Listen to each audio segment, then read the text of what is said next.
AP భవన్లో misfire ఘటన అక్కడ బస చేసే అతిథులకు ఆందోళన కలిగిస్తోంది.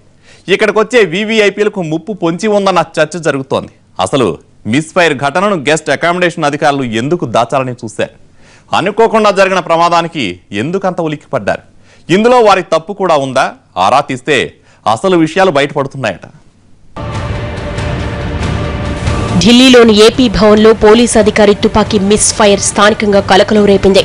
ఐక్యరాజ్యసమితి శాంతి దళం రిక్రూట్మెంట్ కోసం వచ్చిన పోలీసులు తెలంగాణ ఆధ్వర్యంలో ఉన్న రూమ్ నెంబర్ 404లో బస చేశారు. 2 కెపాసిటీ ఉన్న గదిలో 4 పోలీసులున్న భవన్ అధికారులు పట్టించుకోలేదని తెలుస్తోంది. డీఎస్పీ శ్రీనివాస్ గన్ శుభ్రం చేస్తుండగా మిస్ఫైర్ అయింది.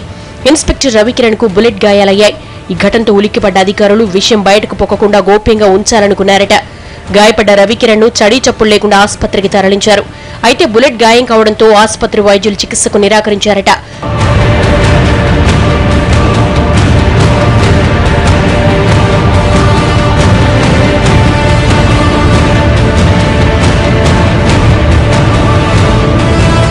పోలీసుల దృష్టికి తీసుకువెళ్లాకే వైద్యం చేస్తామంటూ పార్లమెంట్ స్ట్రీట్ పోలీస్ స్టేషన్ కు సమాచారం ఇచ్చారట.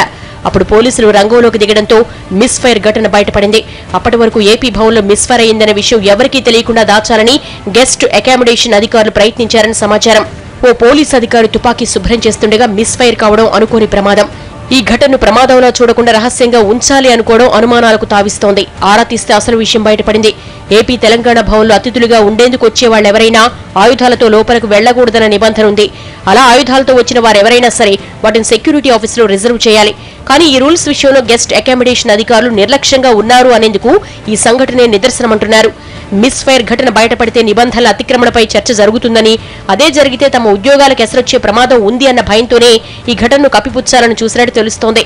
చివరకు వైద్యుల జోక్యంతో ఈ వ్యవహారం కాస్త పోలీసుల చెవిని పడడంతో ఇప్పుడు సదరు అధికారుల గుండెల్లో రైళ్లు పరిగెడుతున్నాయట.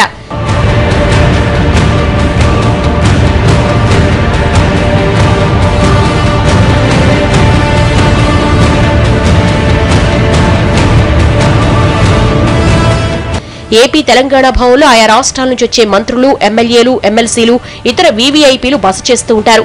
ఇలాంటి వీవీఐపీ జోన్లో విచ్చలవిడిగా ఆయుధాలు అనుమతించడం ఇప్పుడు చర్చనీయాంశమవుతోంది.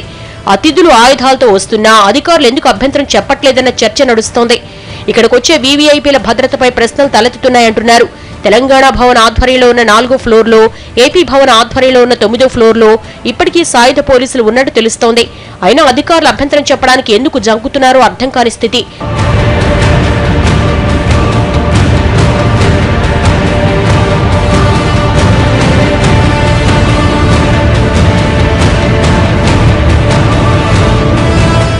ఆయుధాలతో వచ్చేవారికి ప్రత్యేక వసతి కల్పించాలని నిబంధనున్నా ఈ విషయంలోనూ నిర్లక్ష్యమే కనిపిస్తోంది. ఏపీ తెలంగాణ భవన్లో నెలకోసారి ఏపీఎస్పీ, టీఎస్పీ బెటాలియన్ మార్పు తప్పనిసరి. ఇలా మారిన ప్రతిసారి 50 మంది పోలీసులు ఆయుధాలతో వస్తూ ఉంటారు. వాటిని రిజర్వ్ చేసేందుకు ప్రత్యేక బ్యారక్ ఉండాలి. కానీ వాటిని రోడ్డు మీద ఆయుధాల ప్రదర్శనలా ఉంచడం విమర్శలకు కారణమవుతోంది.